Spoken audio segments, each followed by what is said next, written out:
Welcome to a brand new video of BioOcean. ഇന്ന് നമ്മൾ class 12-ലെ ഫസ്റ്റ് ചാപ്റ്റർ ആണ് ഡിസ്കസ് ചെയ്യുന്നുണ്ടായിരിക്കുക. ബയോളജിയിലെ ഫസ്റ്റ് ചാപ്റ്റർ ക്ലാസ് 12-ലെ സെക്ഷുവൽ റീപ്രൊഡക്ഷൻ ഫ്ലവറിംഗ് പ്ലാന്റ്സ് എന്ന് പറഞ്ഞിട്ടുള്ളൊരു ചാപ്റ്റർ ആണ്. ബോട്ടണിയിൽ വരുന്നൊരു ചാപ്റ്റർ ആണ്. അപ്പോൾ അതായിരിക്കും നമ്മൾ ഇന്ന് ഡിസ്കസ് ചെയ്യുന്നുണ്ടായിരിക്കുക. And I hope you have seen that നമ്മൾ +1-ലെ ചാപ്റ്റേഴ്സും ഡിസ്കസ് ചെയ്യുന്നതിൻ്റെ വീഡിയോസ് ഒക്കെ കുറച്ച് ദിവസം മുന്നേ പോസ്റ്റ് ചെയ്തിട്ടുണ്ടായിരുന്നു. And I hope that was helpful. പിന്നെ നമ്മൾക്ക് ഈ ഒരു ചാപ്റ്ററിന്റെ ഫുൾ പോർഷൻ ഒന്നും ഈ ഒരു വീഡിയോയിൽ കഴിയില്ല. So will be going like parts. ഇന്ന് ഫസ്റ്റ് പാർട്ടാണ് സെക്ഷുവൽ റീപ്രൊഡക്ഷൻ ഫ്ലവറിംഗ് പ്ലാന്റ്സ് ആണ് നമ്മൾ പഠിക്കാൻ വേണ്ടിയിട്ട് പോകുന്നത്. So will start I think. Okay, ഏറ്റവും ആദ്യം നമ്മൾക്ക് ജസ്റ്റ് ഒന്ന് ഒരു ഫ്ലവറിന്റെ പാർട്സ് പരിചയപ്പെടാം, ബേസിക് ഐഡിയ, എന്നിട്ട് നമ്മൾക്ക് ബാക്കിയുള്ള കാര്യങ്ങളിലേക്ക് മൂവ് ചെയ്യാം എന്ന് എനിക്ക് തോന്നുന്നു.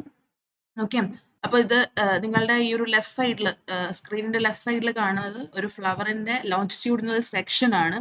അപ്പൊ നിങ്ങൾക്ക് അറിയാവുന്ന പോലെ ഒരു ഫ്ലവറിന് ബേസിക് ആയിട്ട് നമ്മൾ പറഞ്ഞാൽ 4 പാർട്സ് ആണുള്ളത്. ആൻഡ് അതിനകത്ത് ഏറ്റവും ഇമ്പോർട്ടൻ്റ് ആയിട്ടുള്ള പാർട്ട് എന്ന് പറയുന്നത് ദാറ്റ് ഈസ് അതിന്റെ ഒരു mail and female reproductive organ എന്ന് പറയുന്നത് തന്നെയാണ്, അല്ലെ? അപ്പോൾ ഇവിടെ നമ്മൾ നോക്കിക്കഴിഞ്ഞു കഴിഞ്ഞാൽ ഒരു ഗ്രീൻ കളറിലെ പോർഷൻ കാണാം, ഒരു വയലറ്റ് കളറിലെ പോർഷൻ കാണാം. അതുപോലെ തന്നെ വി ക്യാൻ ഫൈൻഡ് ദാറ്റ് ഈ പറഞ്ഞ ലൈക്ക് മെയിൽ ആൻഡ് ഫീമെയിൽ ആയിട്ടുള്ള പോർഷൻസ് കാണാൻ പറ്റും. ഈ കാണുന്ന ഞാനിപ്പോൾ പോയിന്റ് ചെയ്തേക്കുന്ന ദിസ് ഗ്രീൻ കളറിലെ പോർഷൻ ആണ് ആക്ച്വലി ഈ ഒരു പൂവിനെ അതൊരു ബഡ് ആയിരിക്കുന്ന സമയത്ത് പ്രൊട്ടക്ട് ചെയ്യുന്നുണ്ടായിരിക്കുക. അപ്പൊ പ്രൊട്ടക്ഷന്റെ പർപ്പസ് ചെയ്യുന്ന ഒരു ഒരു ഒരു പോർഷൻ ആണത്, അല്ലെങ്കിൽ ഒരു പാർട്ടാണത്. And this is what we call as a sepal. ഇതിനെയാണ് നമ്മൾ സെപ്പൽ എന്ന് പറഞ്ഞിട്ട് വിളിക്കുന്നുണ്ടാവുക. ആൻഡ് കുറേ സെപ്പൽസ് കമ്പൈൻ ചെയ്തിട്ടുണ്ടാകുന്ന ഒരു ക്ലസ്റ്ററിനെ we call it as calyx. Calyx എന്ന് പറഞ്ഞ് നമ്മൾ അതിനെ വിളിക്കും. Okay, calyx. അപ്പോൾ കാലിക്സിന്റെ ഇൻഡിവിജ്വൽ ആയിട്ടുള്ള യൂണിറ്റ് എന്താണ് എന്നൊക്കെ ചോദിച്ചു കഴിഞ്ഞാൽ we can say sepal. Okay, ഇനി ഈ കളർഫുൾ ആയിട്ടുള്ള പാർട്ട് നമ്മൾക്കിവിടെ ഈ ഒരു പിക്ചറിൽ കാണാൻ പറ്റുന്നത് പോലെ it is the petal. Petal ആണ് ഏറ്റവും കളർഫുൾ ആയിട്ടുള്ള പാർട്ട്. അത് പല കളേഴ്സിലുണ്ടായിരിക്കും. ആൻഡ് പെറ്റൽസ് ഇങ്ങനെ കമ്പൈൻ ചെയ്ത് ഉണ്ടാകുന്ന ആ ഒരു സ്ട്രക്ചറിനെ, ആ ഒരു യൂണിറ്റിനെ നമ്മൾ എന്ത് വിളിക്കും? V will be calling it as corolla എന്ന് പറഞ്ഞിട്ടാണ് നമ്മൾ വിളിക്കുന്നുണ്ടായിരിക്കുക. അപ്പൊ കൊറോളയുടെ ഇൻഡിവിജ്വൽ ആയിട്ടുള്ള യൂണിറ്റ്സ് എന്തൊക്കെയാണ് എന്ന് ചോദിച്ചു കഴിഞ്ഞാൽ ദാറ്റ് ഇസ് ആക്ച്വലി പെറ്റൽ. പിന്നെ ഇവിടെ മെയിൽ ആൻഡ് ഫീമെയിൽ ആയിട്ടുള്ള പാർട്ട് ഉണ്ട്. ഈ കാണുന്നത് 2-3 ഇങ്ങനെ അറേഞ്ച് ചെയ്ത് വെച്ചേക്കുന്നത് that is actually stamen. Stamen എന്ന് പറയുന്നത് ഒരു പൂവിന്റെ മെയിൽ പാർട്ടാണ്. Male part of the flower is actually stamen. And നിങ്ങൾക്ക് നിങ്ങളുടെ റൈറ്റ് സൈഡിൽ കാണാൻ പറ്റും സ്റ്റേമനെ ഇവിടെ ഒന്ന് ലേബൽ ചെയ്ത് വെച്ചിട്ടുണ്ട്. സ്റ്റേമനിൽ ആക്ച്വലി 2 പോർഷൻസ് ആണ് ഉണ്ടാവുക. ഒരു നീളത്തിലൊരു ഒരു സ്റ്റോക്ക് മാതിരത്തെ, അല്ലെങ്കിൽ ഒരു തണ്ട് മാതിരത്തെ ഒരു പോർഷൻ ഉണ്ട്. ഈ തണ്ട് പോലെയുള്ള പോർഷനെയാണ് നമ്മൾ ഫിലമെന്റ് എന്ന് പറഞ്ഞിട്ട് വിളിക്കുക. ആൻഡ് ഫിലമെന്റ് കൂടാതെ ഇവിടെ ഒരു എന്താ പറയുക, ഒരു കാപ്പിക്കുരു പോലത്തെ ഒരു സ്ട്രക്ചർ നിങ്ങൾക്ക് മഞ്ഞ കളറിൽ കാണാൻ പറ്റും, അല്ലെ? ഈ ഒരു സ്ട്രക്ചറിനെ നമ്മൾ ആന്തർ എന്ന് പറഞ്ഞിട്ട് വിളിക്കും. അപ്പൊ ഈ ഫിലമെന്റും ആന്തറും കമ്പൈൻ ചെയ്ത് കിട്ടുന്ന ഒരു സ്ട്രക്ചർ ആണ് ഈ സ്റ്റേമൻ എന്ന് പറയാ. സ്റ്റേമൻ ആണ് ഒരു പൂവിന്റെ മെയിൽ പാർട്ട്. ഈ ആന്തർ ഉണ്ടല്ലോ, ആന്തറിനകത്ത് നമ്മൾക്ക് പോളൻ ഗ്രെയിൻസിനെ കാണാൻ പറ്റും. പോളൻ ഗ്രെയിൻസ് എന്ന് കേട്ടിട്ടുണ്ടായിരിക്കും, പൂമ്പൊടി എന്നൊക്കെ പറഞ്ഞ് നമ്മൾ കേട്ടിട്ടുണ്ടായിരിക്കും. ഈ പൂമ്പൊടി എവിടെ ഇരിക്കുക എന്ന് ചോദിച്ചു കഴിഞ്ഞാൽ that is inside the anther.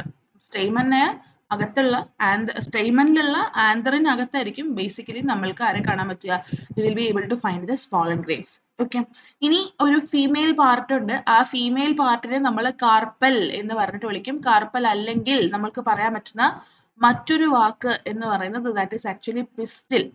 Pistil എന്ന് പറഞ്ഞ് നമ്മൾ ഈ ഫീമെയിൽ പാർട്ടിനെ വിളിക്കാറുണ്ട് കേട്ടോ. പിസ്റ്റിൽ എന്ന് നമ്മൾ അതിനെ പറയാറുണ്ട്. പിസ്റ്റിൽ എന്ന് പറയാം, അല്ലെങ്കിൽ കാർപ്പൽ എന്ന് പറയാം. പിസ്റ്റിലിനകത്ത് അല്ലെങ്കിൽ കാർപ്പലിനകത്ത് 3 പാർട്സ് ആണ് മെയിൻ ആയിട്ടുള്ളത്. ഇപ്പൊ നമ്മൾ സ്റ്റേമനിൽ ആന്തറും ഫിലമെന്റ് ഉണ്ട് എന്ന് പറഞ്ഞ പോലെ പിസ്റ്റിലിനകത്ത് 3 പാർട്സ് ഉണ്ട്: സ്റ്റിഗ്മ, സ്റ്റൈൽ, ദെൻ ഓവറി. ഓവറിക്ക് അകത്തുള്ള ഒരു ഫീമെയിൽ പാർട്ടാണ് ആക്ച്വലി എന്ത്, നമ്മുടെ ഓവ്യൂൾ എന്ന് പറയുന്നത്. അപ്പം പൂവിനകത്തെ ഫീമെയിൽ ആയിട്ടുള്ള പാർട്ടാണ് ആര്? ഇറ്റ് ഈസ് ദ പിസ്റ്റിൽ അല്ലെങ്കിൽ it is the carpal. And ഈ പിസ്റ്റിൽ അല്ലെങ്കിൽ കാർപ്പലിനകത്ത് സ്റ്റിഗ്മയുണ്ട്, സ്റ്റൈലുണ്ട് ആൻഡ് ഓവറി ഉണ്ട്. ഓവറിക്ക് അകത്ത് എന്തുണ്ട്? നമ്മുടെ ആന്തറിനകത്ത് പോളൻ ഉണ്ടായ പോലെ ഓവറിക്ക് അകത്ത് ഓവ്യൂളുണ്ട്. This is the idea.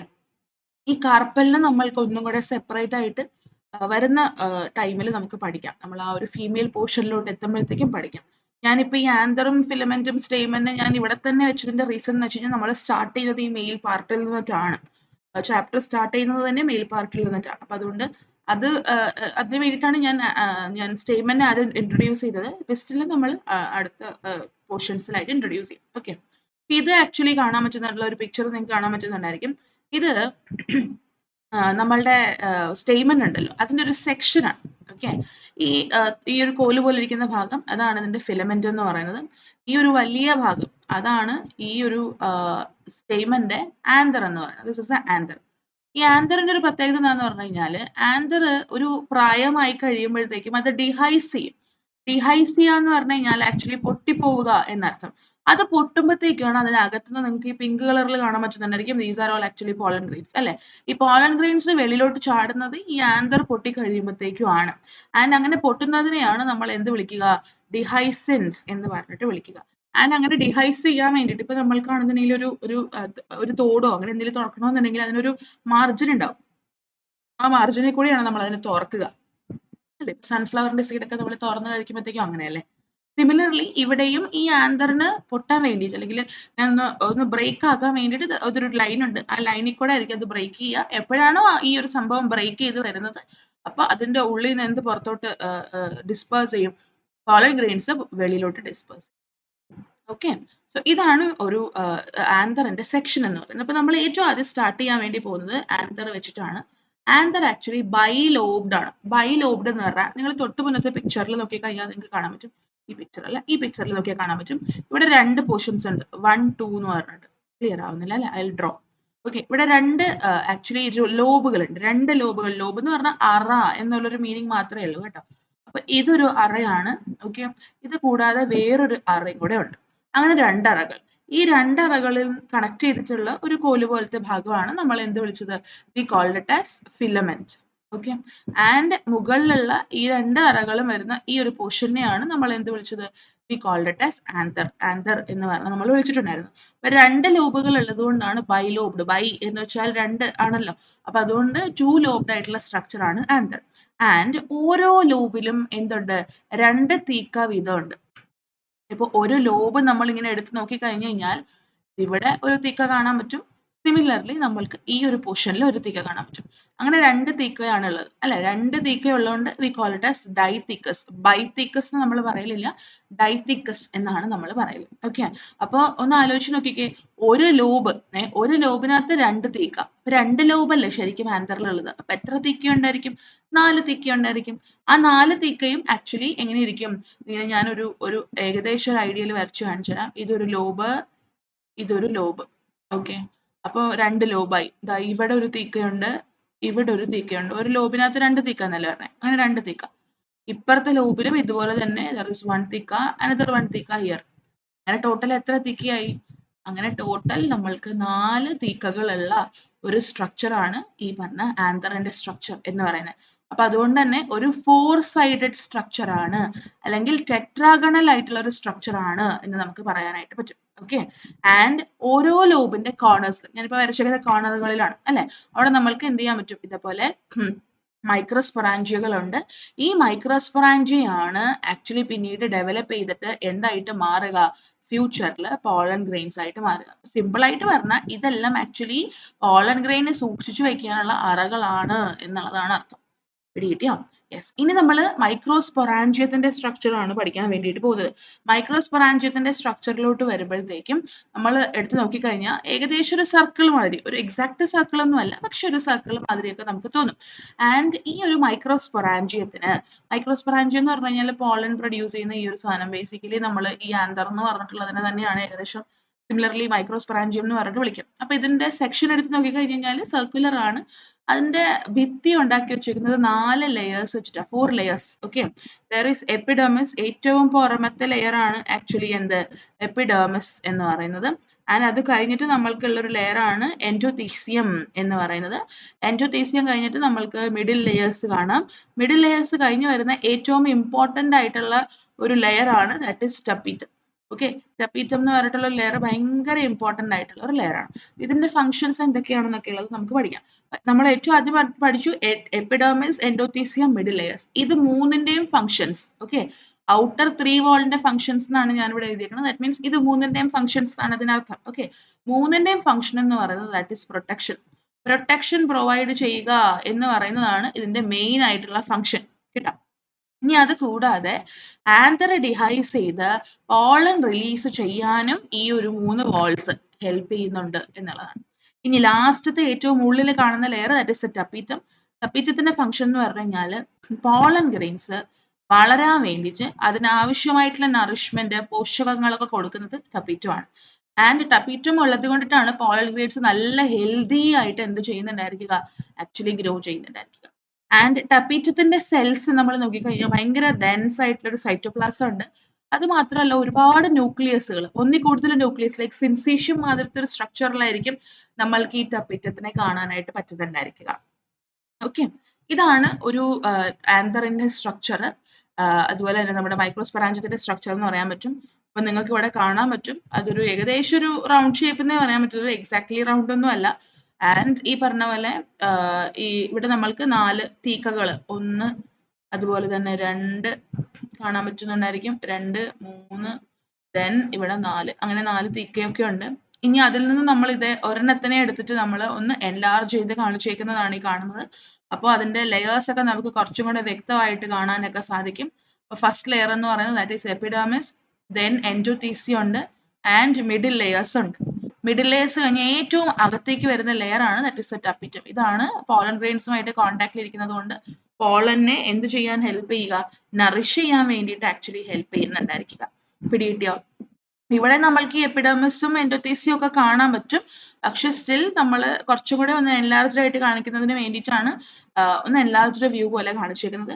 ഈ 2 ഡയഗ്രാംസും വളരെ ഇമ്പോർട്ടന്റ് ആണ്. കാരണം ഈ 2 ഡയഗ്രാംസും നിങ്ങൾക്ക് മാർക്ക് ആൻഡ് ലേബൽ എന്നുള്ള രീതിയിലോ അല്ലെങ്കിൽ റീഡ്രോ എന്നുള്ള രീതിയിലൊക്കെ ചോദിക്കുന്ന ക്വസ്റ്റ്യൻസ് ആണ്. So this is very important. എല്ലാ ലേബലിങ്സും കറക്റ്റ് ആയിട്ട് ലേബൽ ചെയ്യാൻ വേണ്ടിയിട്ട് പഠിക്കണം. ഞാനിവിടെ നിങ്ങൾ ഓർക്കുന്നുണ്ടായിരിക്കും എന്തുകൊണ്ടാണ് ഈ മൈക്രോസ്പോർ മദർ സെല്ലിനെ പറ്റി പറയാൻ. അത് നമ്മൾ വഴിയെ പഠിക്കും, അപ്പൊ അന്നേരം പറയാം കേട്ടോ. ഓക്കെ, അപ്പൊ മൈക്രോസ്പോർ മദർ സെൽ അവിടെ നിൽക്കട്ടെ. ഇനി ആന്തർ യങ് ആയിരിക്കുന്ന സമയത്ത് എന്ന് വെച്ചാൽ അതിങ്ങനെ മെച്യൂർ ആയിട്ടില്ല, ആ ഒരു സമയത്ത് ഈ ആന്തറിനകത്ത് നമ്മൾക്ക് ഒരേപോലെയുള്ള കുറേ സെല്ലുകൾ കാണാൻ പറ്റും. ഒരേപോലെയാണ് എല്ലാ സെല്ലുകളും. ആ സെല്ലുകൾ കമ്പൈൻ ചെയ്തുണ്ടാകുന്നതിന് നമ്മൾ സ്പോറോജീനസ് ടിഷ്യൂ എന്ന് പറഞ്ഞിട്ട് വിളിക്കും. ഒരുപാട് സെല്ലുകൾ കമ്പൈൻ ചെയ്തുണ്ടാകുന്ന ഒരു സ്ട്രക്ചർ അല്ലേ ടിഷ്യൂ. അപ്പൊ ഇവിടെ കാണുന്ന ഈ ഒരേപോലെ ഇരിക്കുന്ന സെൽസ് എല്ലാം കൂടെ കമ്പൈൻ ചെയ്തുണ്ടാകുന്നതാണ് സ്പോറോജീനസ് ടിഷ്യൂ. ആൻഡ് നമ്മൾക്ക് ഈ മൈക്രോസ്പൊറാഞ്ചിയത്തിന് നടുവിലായിട്ട് എന്തിനെ കാണാൻ പറ്റും, സ്പോറോജീനസ് ടിഷ്യൂവിനെ കാണാൻ പറ്റും. കണ്ടോ, സ്പോറോജീനസ് ടിഷ്യൂ എന്ന് പറഞ്ഞ ലേബൽ ചെയ്തേക്കുന്നത് നിങ്ങൾക്ക് കാണാൻ പറ്റും. അപ്പം മൈക്രോസ്പൊറാഞ്ചിയത്തിന്റെ നടുവിലായിട്ട് നമ്മൾക്ക് എന്തുണ്ട്, ഈ പറഞ്ഞ പോലെ സ്പോറോജീനസ് ടിഷ്യൂ കാണാനായിട്ട് പറ്റും. ഓക്കെ, ഇനി ഈ ആന്തർ ഡെവലപ്പ് ചെയ്യുന്ന സമയം കൊണ്ടിട്ട് സ്പോറോജീനസ് ടിഷ്യൂയും അതുപോലെ തന്നെ ഡെവലപ്പ് ചെയ്യും.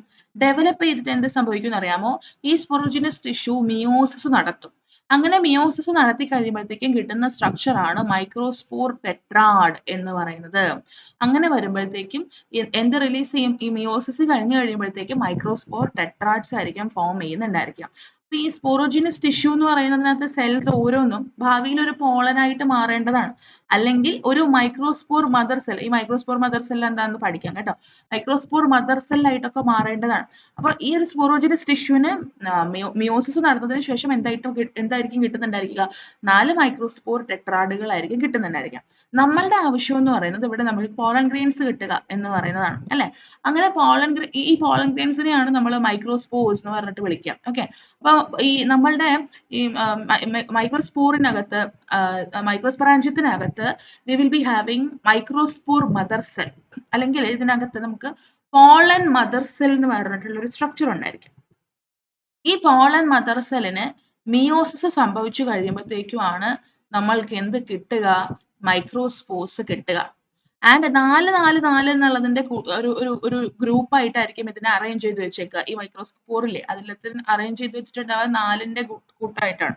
അതിനെയാണ് നമ്മൾ എന്ത് വിളിക്കുന്നത്, മൈക്രോസ്പോർ ടെട്രാഡ് എന്ന് പറഞ്ഞിട്ട് വിളിക്കുന്നത്. ആൻഡ് ഇങ്ങനെ ഒരു പോളൻ മദർ സെൽ അല്ലെങ്കിൽ ഒരു മൈക്രോസ്പോർ മദർ സെല്ലിൽ നിന്ന് മൈക്രോസ്പോറുകളെ ലഭ്യമാക്കുന്ന ഈ ഒരു പ്രോസസ്സിനെയാണ് we call it as microsporogenesis. നമ്മൾ അതിനെ മൈക്രോസ്പോറോജെനസിസ് എന്ന് പറഞ്ഞിട്ട് വിളിക്കും. ആൻഡ് ഈ ആന്തർ പിന്നീട് മെച്യൂർ ചെയ്ത് അത് ഡിഹൈസ് ചെയ്ത് കഴിയുമ്പോഴത്തേക്കും മൈക്രോസ്പോറുകൾ ഡിസോസിയേറ്റ് ചെയ്യും. അത് പിന്നീട് എന്തായിട്ട് മാറും, ഫ്യൂച്ചറിൽ അത് പോളൻ ഗ്രെയിൻസ് ആയിട്ട് മാറും.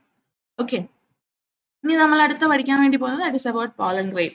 മെയിൻ ടോപ്പിക് പോളൻ ഗ്രെയിൻ എന്ന് പറഞ്ഞു കഴിഞ്ഞാൽ മെയിൽ പാർട്ടാണ് അല്ലെ, മെയിൽ ഗാമറ്റോഫൈറ്റ് ആണ് പോളൻ ഗ്രെയിൻ എന്ന് പറയാം. കാരണം മെയിൽ ഗാമറ്റ്സ് എന്താ ഉണ്ടാവുക, അതിന് 2 വാളുകളാണ് ഉള്ളത്. ഈ പോളൻ ഗ്രെയിൻ ഉണ്ടല്ലോ, അതിന് 2 ലെയർ ഉള്ള വാൾസ് ആണ് ഉള്ളത്. പുറമത്തെ ലെയർ ഭയങ്കര ഹാർഡാണ്. ആ വോളിനെ നമ്മൾ എക്സൈൻ എന്ന് പറഞ്ഞിട്ട് വിളിക്കും. എക്സൈൻ. ഓക്കെ. അകത്തൊരു വോൾ ഉണ്ട്, അത് അത്ര ഹാർഡല്ല. അതിന് നമ്മൾ ഇൻഡൈൻ എന്ന് പറഞ്ഞിട്ട് വിളിക്കും. ഈ ഔട്ടർ വോൾ ഉണ്ടല്ലോ, ഹാർഡ് ആയിട്ടുള്ള ഈ ഔട്ടർ വോൾ, എക്സൈൻ എന്ന് പറഞ്ഞിട്ടുള്ള വോൾ ഉണ്ടല്ലോ, ഇതിന്റെ പേര് ഓർത്ത് വെച്ചേക്കണം കേട്ടോ. ഓക്കെ. എക്സൈൻ എന്ന് പറഞ്ഞിട്ടുള്ള ഈ ഒരു വോള് ഇത്ര അങ്ങോട്ട് ഹാർഡ് ആകാനുള്ള റീസൺ എന്ന് പറഞ്ഞാൽ അവിടെ നമുക്ക് ഒരു കെമിക്കൽ കാണാൻ പറ്റും. That chemical is called as sporopollenin. Sporopollenin എന്ന് പറഞ്ഞു കഴിഞ്ഞാൽ ഉള്ളതിൽ വെച്ചിട്ട് ഭയങ്കര റെസിസ്റ്റന്റ് ആയിട്ടുള്ള ഒരു മെറ്റീരിയൽ ആണ്. അപ്പൊ അതിനെ ആർക്കും അങ്ങനെ പെട്ടെന്ന് ഡീഗ്രേഡ് ചെയ്യാനൊന്നും പറ്റത്തില്ല. അപ്പൊ അത്ര ഹാർഡ് ആയിട്ടുള്ള ഒരു സ്ട്രക്ചർ പോളൻ ഗ്രെയിനിന് കിട്ടാൻ കാരണം ഔട്ടർ ലെയറിൽ എന്തിന്റെ പ്രസൻസ് ഉള്ളത് കൊണ്ടിട്ടാണ്? ഈ സ്പോറോപോളനിൻ എന്ന് പറഞ്ഞ സാധനത്തിന്റെ പ്രസൻസ് ഉള്ളത് കൊണ്ടിട്ടാണ്. സ്പോറോപോളനിനെ വിത്ത്സ്റ്റാൻഡ് ചെയ്യുക എന്ന് പറയുന്നത് ദാറ്റ്സ് എ ഹ്യൂജ് ടാസ്ക്. പിടികിട്ടിയോ? അപ്പൊ സ്പോറോപോളനിൻ ഉണ്ടെന്നുണ്ടെങ്കിൽ ഈ ഒരു പോളൻ ഗ്രെയിനിന് ഭയങ്കര ഹൈ ടെമ്പറേച്ചറിൽ ജീവിക്കാൻ പറ്റും. സ്ട്രോങ് ആസിഡ്സും ആൽക്കലിയൊക്കെ ഉള്ള അവസ്ഥയിൽ ജീവിക്കാൻ പറ്റും. എൻസൈമുകൾ ഒന്നും ഉപയോഗിച്ച് നമ്മൾക്ക് ഈ പോളൻ ഗ്രെയിനിനെ എന്ത് ചെയ്യാൻ പറ്റില്ല? നശിപ്പിക്കാനൊട്ട് സാധിക്കില്ല. അപ്പൊ അത്ര റെസിസ്റ്റന്റ് ആയിട്ടുള്ള ഒരു മെറ്റീരിയൽ ആണ് എന്ത്? ഈ പറഞ്ഞ സ്പോറോപോളനിൻ. അപ്പൊ സ്പോറോപോളനിൻ വെച്ചിട്ടാണ് നമ്മൾ പോളൻ ഗ്രെയിനിന്റെ ഔട്ടർ ആയിട്ടുള്ള ലെയറിനെ എന്ത് ചെയ്ത് വെച്ചേക്കുന്നത്? പ്രിപ്പയർ ചെയ്ത് വെച്ചേക്കുന്നത്. പിന്നെ വരുന്നതാണ് that is the inner layer. Okay. Inner layer എന്ന് പറയുന്നത് അതിന് നമ്മൾ ഇൻഡൈൻ എന്ന് പറഞ്ഞിട്ട് വിളിക്കും. അവിടെ സ്പെഷ്യൽ ആയിട്ടുള്ള സബ്സ്റ്റൻസസോ ഈ സ്പോറോപോളനിൻ മാതിരിയുള്ള സാധനങ്ങളൊന്നുമില്ല. ഭയങ്കര തിൻ ആയിട്ടുള്ള ഒരു ലെയർ ആണ്. സാധാരണ കാണുന്ന പോലെ സെല്ലുലോസും അതുപോലെ തന്നെ പെക്റ്റിനൊക്കെ യൂസ് ചെയ്തിട്ടാണ് ഈ ഒരു ഇൻഡൈൻ എന്ന് പറഞ്ഞിട്ടുള്ള ലെയർ നമ്മൾ എന്ത് ചെയ്ത് വെച്ചേക്കുന്നത്? ഉണ്ടാക്കി വെച്ചേക്കുന്നത്. പിടികിട്ടിയോ? യെസ്. അപ്പൊ 2 ലെയേഴ്സ് ഉണ്ട്. എക്സൈനും ഉണ്ട്, ഇൻഡൈനും ഉണ്ട്. ഓക്കെ. നമ്മൾക്കിപ്പോ ജസ്റ്റ് ഒന്ന് മനസ്സിലാക്കാൻ വേണ്ടി ഈ കാണുന്ന പച്ച കളറിലെ പിക്ചർ എന്ന് പറയുന്നത് ദാറ്റ് ഈസ് ആക്ച്വലി നമ്മളുടെ പോളൻ ഗ്രെയിൻ. അപ്പൊ ഈ ഡാർക്ക് പച്ച എന്ന് പറയുന്നത് ദാറ്റ് ഈസ് ആക്ച്വലി എന്ത്? സൈൻ എന്ന് പറഞ്ഞിട്ടുള്ള ആ ഒരു ഔട്ടർ മോസ്റ്റ് ലെയർ ആണ്. അതിനുശേഷം ഈ ഒരു ലൈറ്റ് യെല്ലോ കളറിൽ നിങ്ങൾക്ക് കാണുന്നുണ്ടായിരിക്കും. അതായിരിക്കും എന്ത്? നമ്മളുടെ ഇൻഡൈൻ എന്ന് പറഞ്ഞിട്ടുള്ള ആ ഒരു ഭാഗം. ഓക്കെ. ഇങ്ങനെ 2 ലെയേഴ്സ് ആണ് നമ്മളുടെ പോളൻ ഗ്രെയിനിൽ ഉണ്ടാവുക. ഇനി അത് മാത്രമല്ല, ഒരു പോളൻ ഗ്രെയിനിൽ 2 വാൾസ്, 2 ലെയർ ഉള്ള വാൾ ഉള്ളത് പോലെ തന്നെ പോളൻ ഗ്രെയിനിനകത്ത് 2 സെല്ലുകളെയും നമുക്ക് കാണാനായിട്ട് സാധിക്കും.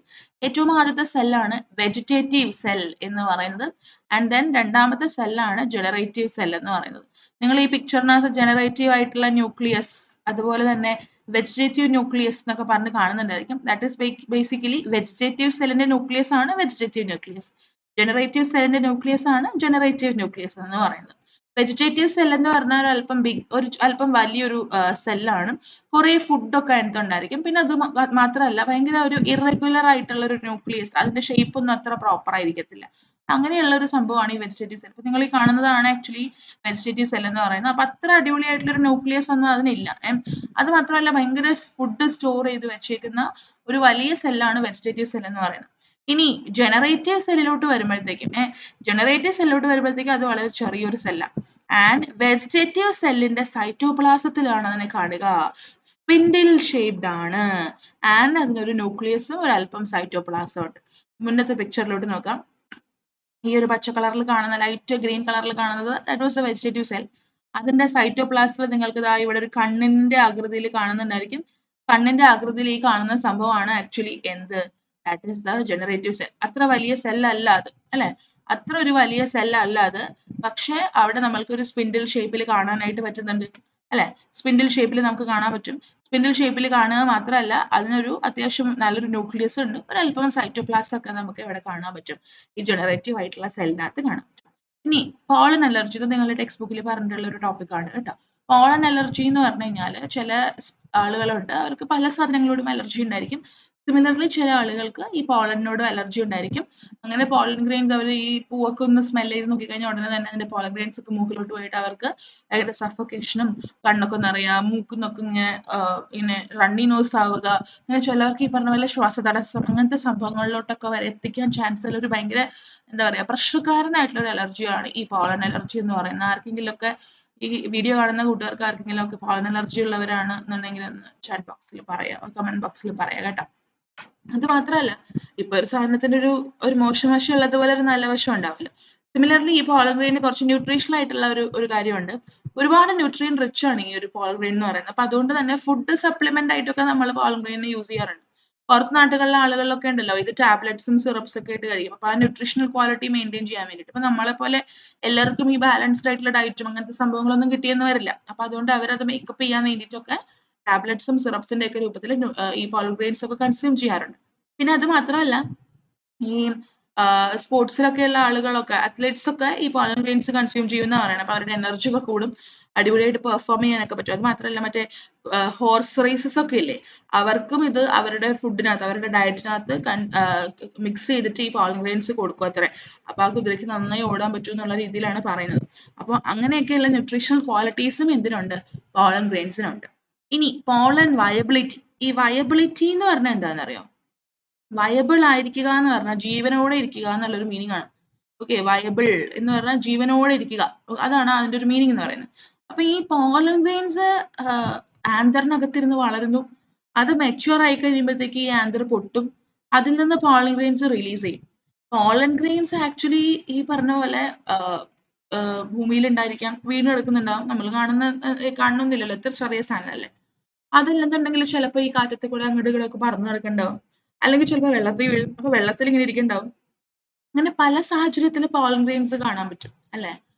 പക്ഷെ എന്തൊരു സാധനത്തിനും ഒരു ലൈഫ് ഉണ്ട്. ഈ പോളൻ ഗ്രെയിനിനെ സംബന്ധിച്ചിടത്തോളം പോളൻ ഗ്രെയിനിന്റെ ഉപയോഗം എന്ന് പറയുന്നത് ഫെർട്ടിലൈസേഷനിലേക്കൊക്കെ എത്തിക്കുക എന്നൊക്കെയുള്ള ഒരു ഇതാണ് അതിന്റെ ഒരു ഉപയോഗം എന്ന് പറയുന്നത്. അപ്പൊ അതുകൊണ്ട് ഈ പോളൻ റിലീസ് ചെയ്തതിന് ശേഷം ഫെർട്ടിലൈസേഷൻ ഇത്ര സമയത്തിനുള്ളിൽ നടക്കണമെന്നുണ്ട്. കാരണം അത്ര സമയം മാത്രമേ ഈ പോളൻ ഗ്രെയിനിന് ലൈഫ് ഉണ്ടാവുള്ളൂ. എത്ര സമയമാണ് പോളൻ ഗ്രെയിനിന് ലൈഫ് ഉണ്ടാവുക, ആ സമയത്തെയാണ് നമ്മൾ പോളൻ വയബിലിറ്റി എന്നുകൊണ്ട് ഉദ്ദേശിക്കുന്നത്. അത്ര സമയമാണ് പോളൻ എന്തായിട്ടിരിക്കുക, ജീവനോടെ ഇരിക്കുക, വയബിൾ ആയിട്ടിരിക്കുക. അപ്പൊ ഈ സമയത്തിനുള്ളിൽ നമ്മൾ എന്ത് ചെയ്യേണ്ടതായിട്ട് വരും? എങ്ങനെയെങ്കിലുമൊക്കെ ഫെർട്ടിലൈസേഷൻ നടത്തേണ്ടി വരും, അല്ലെങ്കിൽ ആ പോളൻ എന്ത് ചെയ്തു പോകും? ഡെഡ് ആയി പോകും. അപ്പോൾ ഓരോ സ്പീഷീസിനും ഈ സമയം എന്ന് പറയുന്നത് ഡിഫറെന്റ് ആണ് കേട്ടോ. ചില സ്പീഷീസിന് ചിലപ്പോൾ 1-2 മണിക്കൂറേ ഉണ്ടാവുള്ളൂ, ചിലതിന് 1-2 മാസങ്ങൾ ഉണ്ടാവാം, ചിലത് വർഷങ്ങളുള്ളതൊക്കെ ഉണ്ട്. അപ്പൊ it depends upon the species. പക്ഷെ എന്നിരുന്നാൽ പോലും എല്ലാ പോളൻ ഗ്രെയിൻസിനും ഇങ്ങനെ ഒരു എന്തുണ്ട്, ഒരു വയബിൾ ആയിട്ടുള്ള ഒരു സമയമുണ്ട് എന്നുള്ളത് ഓർക്കണം. ഇനി next one, that is pollen banks. Pollen bank എന്ന് പറഞ്ഞാൽ നമ്മൾക്ക് പോളനെ സൂക്ഷിച്ചു വെക്കാൻ പറ്റും. ഇപ്പൊ നിങ്ങള് സ്പേസ് സിനിമകളൊക്കെ കണ്ടിട്ടുണ്ടെങ്കിൽ കാണാൻ അറിയാൻ പറ്റും. അവിടേക്ക് നമ്മൾ ചെറിയ ചെറിയ എംബ്രയോസിനൊക്കെ സേഫ് ആയിട്ട് കീപ്പ് ചെയ്ത് അങ്ങ് കൊണ്ടുപോകും, അവിടെ വളർത്താൻ വേണ്ടിയിട്ട് എന്നൊക്കെയുള്ള രീതിയിൽ സ്പേസ് സിനിമകളിലൊക്കെ നമ്മൾ കാണാറുണ്ട്. സിമിലർലി നമ്മൾക്ക് ആവശ്യം വരുമ്പോൾ, അതിപ്പോ എപ്പോഴെങ്കിലുമൊക്കെ ആവശ്യം വരുമ്പോഴത്തേക്കും നമ്മൾക്ക് ഇപ്പോ നമ്മൾ കേൾക്കുന്ന ഒരു ട്രെൻഡാണ് പല സ്പീഷീസും എക്സ്റ്റെൻഡ് ആയി പോകുന്നു അല്ലെ. അപ്പൊ ഒരു സ്പീഷീസ് എക്സ്റ്റെൻഡ് ആയി പോയി കഴിഞ്ഞാൽ പിന്നെ അതിന്റെ പോളൻ ഗ്രെയിൻ കിട്ടാൻ യാതൊരു ചാൻസും ഇല്ല. നമ്മൾ എന്ത് ചെയ്യുന്ന അറിയോ? ഈ പോളൻ ഗ്രെയിനെ നമ്മൾക്ക് സൂക്ഷിച്ചു വെക്കാനായിട്ട് പറ്റും, സ്റ്റോർ ചെയ്യാനായിട്ട് പറ്റും. ആൻഡ് നിങ്ങൾ പഠിച്ചിട്ടുള്ളത് പോലെ ക്രയോ പ്രിസർവേഷൻ എന്ന് പറഞ്ഞ് പഠിച്ചിട്ടുണ്ടായിരിക്കും. ലിക്വിഡ് നൈട്രജനിൽ -196 ഡിഗ്രി സെൽഷ്യസിൽ നമ്മൾ സ്റ്റോർ ചെയ്യുന്നു. അപ്പൊ ഒരുപാട് വർഷങ്ങളോളം നമ്മൾക്ക് പോളനെ എന്ത് ചെയ്യാൻ പറ്റും? സ്റ്റോർ ചെയ്യാൻ പറ്റും. അപ്പൊ ഇതുപോലെ പോളനെ സൂക്ഷിച്ചു വെക്കുന്ന ഇടങ്ങളെയാണ് നമ്മൾ എന്ത് വിളിക്കുക? We will be calling it as pollen banks. Pollen banks എന്ന് പറഞ്ഞിട്ട് നമ്മൾ വിളിക്കുക. പിടികിട്ടിയോ? യെസ്. ഇന്ന് നമ്മൾ പഠിക്കാൻ പോകുന്നത്, നമ്മൾ ഓൾറെഡി എന്ത് പഠിച്ചു കഴിഞ്ഞു? We have already done with the male ആയിട്ടുള്ള ഒരു പോർഷൻ കഴിഞ്ഞു. ഇനി നമ്മൾ വരുന്നത് that is to the female ആയിട്ടുള്ള ഒരു പോർഷൻ, പിസ്റ്റിൽ. പിസ്റ്റിൽ പറയുകയാണ് എന്നുണ്ടെങ്കിൽ, പിസ്റ്റിൽ എന്ന് പറഞ്ഞാൽ ഞാനിപ്പോൾ ഇങ്ങനെ ഒരു വരച്ച് കാണിച്ചു തരാം. 3 പാർട്സ് ആണ് പിസ്റ്റലിനുള്ളത് എന്നുള്ള രീതിയിലൊക്കെ നമ്മൾ പറഞ്ഞു. ഇതാണ് ആക്ച്വലി പിസ്റ്റലിന്റെ ഒരു സ്ട്രക്ചർ എന്ന് പറയുന്നത്. ഓക്കെ, ഇതാണ് എന്ത്? സ്റ്റിഗ്മ എന്ന് പറയുന്ന ഭാഗം. ആൻഡ് ഈ ലോങ് ട്യൂബ് ആണ് സ്റ്റൈൽ എന്ന് പറഞ്ഞിട്ടുള്ള ഭാഗം. ആൻഡ് ലാസ്റ്റ് വൺ ഇതാണ് എന്ത്? ഓവറി എന്ന് പറഞ്ഞിട്ടുള്ള ഭാഗം. ഓവറിക്ക് അകത്ത് നമ്മൾ എന്തിനെ കാണും? ഒവ്യൂളിനെ കാണും. ഓക്കെ. ആൻഡ് ചില പൂക്കളിനകത്ത് നമ്മൾക്ക് ഒരു പിസ്റ്റലേ ഉണ്ടാവുള്ളൂ. ഇപ്പൊ ഒരു പിസ്റ്റലേ ഉള്ളുവെങ്കിൽ നമ്മൾ അതിനെ മോണോകാർപ്പലറി എന്ന് പറഞ്ഞിട്ടാണ് വിളിക്കുക. കാർപ്പൽ പിസ്റ്റലിന്റെ വേറൊരു വാക്കല്ലേ. മോണോ എന്ന് വെച്ചാൽ ഒന്ന് അല്ലെ. അപ്പൊ മോണോകാർപ്പലറി എന്ന് വെച്ചാൽ ഒരു കാർപ്പൽ ഉള്ളത് എന്നുള്ളൊരു മീനിങ്ങിൽ. ചില സ്പീഷീസിനകത്ത് ഒന്നിൽ കൂടുതൽ പിസ്റ്റൽ ഉണ്ടാവും, അപ്പൊ നമ്മൾ അതിനെ മൾട്ടി കാർപ്പലറി എന്ന് പറഞ്ഞിട്ട് വിളിക്കും. ഓക്കെ, ഒന്നേ ഉള്ളെങ്കിൽ മോണോകാർപ്പലറി, ഒന്നിൽ കൂടുതൽ ഉണ്ടെന്നുണ്ടെങ്കിൽ മൾട്ടി കാർപ്പലറി.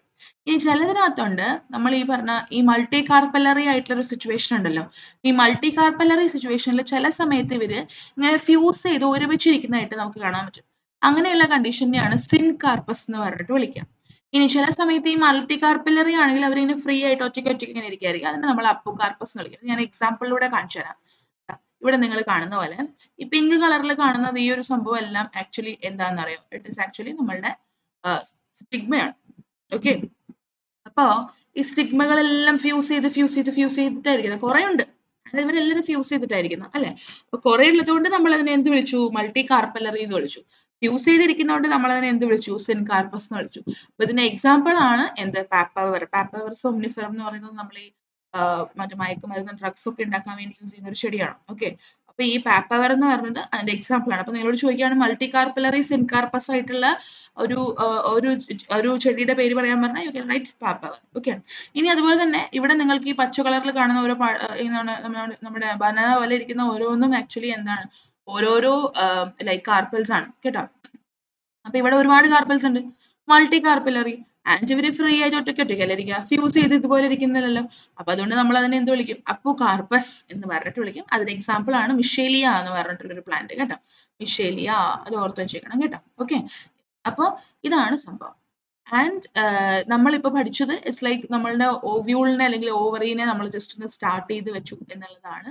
ആൻഡ് ഇനി നമ്മൾക്ക് പഠിക്കാനുള്ളത് ദാറ്റ് ഈസ് മെഗാസ്പൊറാൻജിയം എന്ന് പറഞ്ഞിട്ടുള്ള ഒരു സ്ട്രക്ചർ. മെഗാസ്പൊറാൻജിയം കൂടെ നമുക്ക് ഇന്ന് പഠിക്കാമെന്ന് എനിക്ക് തോന്നുന്നു. ഓക്കെ. മെഗാസ്പൊറാൻജിയം കൂടെ പഠിച്ചു കഴിഞ്ഞാൽ അതൊരു കണക്ഷനിൽ നമുക്ക് അതങ്ങ് ഓർത്ത് വെക്കാൻ പറ്റും. ഓക്കെ. അപ്പൊ നമ്മൾ പറഞ്ഞു നമ്മളുടെ ഈ പിസ്റ്റൽ ഉണ്ടല്ലോ, പിസ്റ്റലിന്റെ താഴെ ഭാഗത്ത് ഇതുപോലെ ഒരു റൗണ്ട് ഷേപ്പിൽ ഒരു ഭാഗമുണ്ട്. അതിനെയാണ് നമ്മൾ ഓവറി എന്ന് പറഞ്ഞു വിളിച്ചത്. ഓവറിക്ക് അകത്തൊരു സാധനമുണ്ട് അല്ലെ, അതാണ് ആക്ച്വലി എന്ത് ഈ ഓവ്യൂൾ എന്ന് പറഞ്ഞ് നമ്മൾ വിളിക്കുന്നുണ്ടായിരിക്കും. ഓക്കെ. ഓവ്യൂളിന്റെ മറ്റൊരു പേരാണ് ഇത് മെഗാസ്പൊറാൻജിയം. നമ്മൾ പോളന്റെ അവിടെ പഠിച്ചത് മൈക്രോ ആയിരുന്നു, ഇത് മെഗാസ്പൊറാൻജിയം ആണ്, മാറിപ്പോകരുത്. ഈ ഓവ്യൂൾ ഉണ്ടല്ലോ ആക്ച്വലി നമ്മൾ ഓവറി ആയിട്ട് കണക്ട് ചെയ്തേക്കുക. അതായത് ഇതുപോലെ ഓവ്യൂളിനെ നമ്മൾ ഓവറി ആയിട്ട് കണക്ട് ചെയ്തിട്ടുണ്ട്. ആ കണക്ട് ചെയ്യാൻ വേണ്ടി ഉപയോഗിച്ചിരിക്കുന്ന ഈ കോല് പോലത്തെ സാധനത്തിനെയാണ് നമ്മൾ എന്ത് വിളിക്കുക? ഫ്യൂണിക്കിൾ എന്ന് പറഞ്ഞിട്ട് വിളിക്കുക. എന്താ വിളിക്കുക? നമ്മളതിനെ ഫ്യൂണിക്കിൾ എന്ന് പറഞ്ഞിട്ട് വിളിക്കും. ഓക്കെ. ആൻഡ് നിങ്ങൾ നോക്കിയാൽ കാണാൻ പറ്റും ഈ ഒരു ഫ്യൂണിക്കിള് നമ്മളുടെ ഓവ്യൂളിന്റെ ഈ ഒരു പോർഷനിലാണ് വന്ന് ഇങ്ങനെ കൂട്ടിമുട്ടുന്നത് അല്ലെ. ഈ ഒരു പോർഷനിൽ ആക്ച്വലി കൂട്ടിമുട്ടുന്നുണ്ട്. ആ ഒരു പോയിന്റിനെയാണ് നമ്മൾ എന്ത് വിളിക്കുക? We will be calling it as ഹൈലം.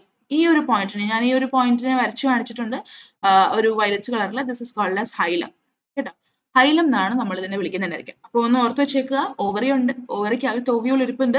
ഓവ്യൂളും ഓവറിയും നമ്മൾ കണക്ട് ചെയ്യാൻ വേണ്ടിയിട്ട് ഒരു കോല് പോലത്തെ സാധനമാണ് എന്ത് ഫ്യൂണിക്കിൾ എന്ന് നമ്മൾ പറയുന്നത്. ആൻഡ് ഈ ഫ്യൂണിക്കിൾ ആക്ച്വലി ഓവ്യൂളുമായിട്ട് കണക്ട് ചെയ്യുന്ന ഒരു പോയിന്റ് ഉണ്ട് അല്ലെ, ആ പോയിന്റിനെയാണ് നമ്മൾ എന്ത് വിളിക്കുക? ഹൈലം എന്ന് പറഞ്ഞിട്ട് വിളിക്കുക. അപ്പൊ ശരിക്കും പറഞ്ഞു കഴിഞ്ഞാൽ നമ്മളുടെ ഓവ്യൂളും അതുപോലെ ഫ്യൂണിക്കിളിന്റെയും ഇടയിലുള്ള ഒരു ഗ്യാപ്പ് അല്ലെങ്കിൽ ഒരു പോയിന്റിനെയൊക്കെ നമുക്ക് ഹൈലം എന്ന് പറഞ്ഞിട്ട് വിളിക്കാൻ പറ്റും. ഇനി ഒരു ഓവ്യൂളിനെ കവർ ചെയ്തിട്ട് നമ്മൾക്ക് ഇതുപോലെ പ്രൊട്ടക്റ്റീവ് ആയിട്ടുള്ള കവറിങ്സ് ഉണ്ട്. ആ പ്രൊട്ടക്റ്റീവ് കവറിങ്സിനെയാണ് നമ്മൾ ഇന്റഗ്യുമെന്റ്സ് എന്ന് പറഞ്ഞിട്ട് വിളിക്കുക. 2 ഇന്റഗ്യുമെന്റ്സ് ആണ് ഉള്ളത്. ഇന്റഗ്യുമെന്റ്സ് കൂടാതെ നമ്മൾക്ക് അവിടെ ഒരു ചെറിയൊരു ഓപ്പണിംഗ്, ഈ ഓവ്യൂളിന്റെ ടിപ്പില് നമ്മൾക്കൊരു ഓപ്പണിംഗ് കാണാനായിട്ട് സാധിക്കുമേ. ആ ഓപ്പണിങ്ങിനെ നമ്മൾ വിളിക്കുന്ന പേരാണ് മൈക്രോ പൈൽ. ഈ മൈക്രോ പൈൽ എന്ന് പറയുന്നത് ഒരു കുഞ്ഞു ദ്വാരം മാതിരി, നമുക്ക് കണ്ണുകൊണ്ട് കാണുന്നതൊക്കെ ബുദ്ധിമുട്ടായിരിക്കും, പക്ഷെ അങ്ങനെ ഒരു ദ്വാരം ഉണ്ട്, അതിനെ നമ്മൾ മൈക്രോ പൈൽ എന്ന് വിളിക്കും. മൈക്രോ പൈലിന് ഓപ്പോസിറ്റ് വരുന്ന ഭാഗത്ത് നമ്മൾ ചലാസ എന്ന് പറഞ്ഞിട്ട് വിളിക്കാം.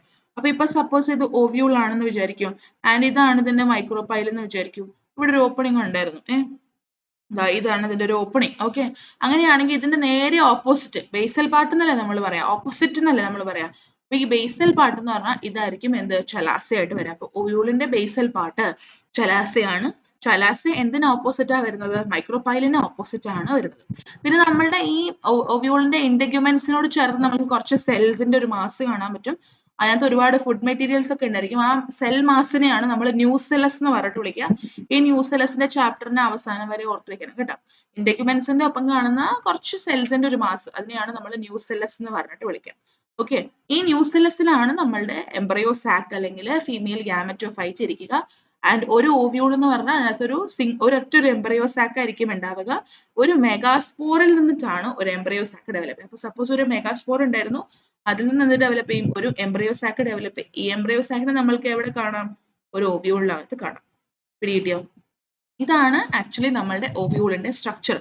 ഇപ്പൊ നിങ്ങൾക്ക് ഓൾറെഡി അറിയാം ഹൈലം എന്താണ് എന്നുള്ളത് അറിയാം, ഫ്യൂണിക്കിൾ എന്താണ് എന്നുള്ളതും അറിയാം അല്ലെ. അപ്പൊ ഹൈലും ഫ്യൂണിക്കിളും അവിടെ നിൽക്കട്ടെ. ഇവിടെ നിങ്ങൾക്ക് ഒരു കുഞ്ഞു ദ്വാരം കാണാൻ പറ്റുന്നുണ്ട്, അതാണ് ആക്ച്വലി മൈക്രോപൈൽ. മൈക്രോപൈലിന് നേരെ ഓപ്പോസിറ്റ് നിങ്ങൾ നോക്കുക, അതാണ് basal portion which is called as chalaza. And നിങ്ങൾക്ക് ഇവിടെ കാണാൻ പറ്റും ഒരു 2 ഇന്റഗ്യുമെന്റ്സ് ഉണ്ട്. പുറമേ ഉള്ളതിനെ നമ്മൾ എന്ത് വിളിക്കും? ഔട്ടർ ഇന്റഗ്യുമെന്റ് എന്ന് വിളിക്കും. അകത്തുള്ളതിനെ നമ്മൾ ഇന്നർ ഇന്റഗ്യുമെന്റ് എന്ന് പറഞ്ഞിട്ട് വിളിക്കും. പിന്നെ ദാ ഇവിടെ നമ്മൾക്ക് ഒരു സെൽ മാസ് അല്ലെ കാണാൻ പറ്റുന്നുണ്ട്. ഈ സെൽ മാസ് ആണ് ആക്ച്വലി ന്യൂസെല്ലസ് എന്ന് പറയുന്നത്. ആൻഡ് അവിടെ നമ്മൾക്ക് എന്ത് കാണാം? എംബ്രയോ സാക്ക് കാണാം. ഈ ഒരു പിക്ചറും വളരെ വളരെ വളരെ ഇമ്പോർട്ടന്റ് ആയിട്ടുള്ള ഒരു പിക്ചറാണ്. ഡ്രോ ആൻഡ് ലേബൽ എന്നുള്ള രീതിയിൽ വരുന്നതാണ്. അപ്പൊ അതുകൊണ്ട് കാര്യമായിട്ട് തന്നെ പഠിച്ചേക്കുക. ഇനി ഈ എംബ്രയോ സാക്കിന് എന്ത് പറ്റും എന്നൊക്കെയുള്ള കാര്യങ്ങൾ നമ്മൾ ഇന്ന് പഠിക്കില്ല. നമ്മൾ അടുത്ത ഒരു വീഡിയോയിലായിരിക്കും പഠിക്കുന്നുണ്ടായിരിക്കാം. ആൻഡ് ഐ ഹോപ്പ് ഇത്രയും പഠിച്ച കാര്യങ്ങളൊക്കെ നിങ്ങൾക്ക് ഓൾമോസ്റ്റ് മനസ്സിലായി കാണും എന്ന് ഞാൻ വിചാരിക്കുന്നു. And if you find this video helpful ഒന്ന് സബ്സ്ക്രൈബ് ചെയ്യുക. അതുപോലെ തന്നെ നിങ്ങളുടെ ലൈക്ക് ഫ്രണ്ട്സ് ആൻഡ് ഫാമിലിക്കൊക്കെ ഷെയർ ചെയ്ത് കൊടുക്കുക. അപ്പാർട്ട് ഫ്രം ദാറ്റ് നിങ്ങളൊന്ന് ലൈക്ക് ഈ പറഞ്ഞ പോലെ സബ്സ്ക്രൈബ് ചെയ്യണം, കമൻറ്റ് ചെയ്യണം, ലൈക്ക് ഷെയർ ഒക്കെ ചെയ്യണം. And if you find this video helpful അടുത്ത വീഡിയോയും കൂടെ ഇരുന്ന് കാണണം. ഓക്കെ, അടുത്തതിൻ്റെ പാർട്ടായിട്ട് വരുന്നതായിരിക്കും. അതുവരെ ടാറ്റ ബൈ ബൈ. ഓക്കെ, അപ്പോൾ ഇന്ന് അത്രയേ ഉള്ളൂ. ബൈ.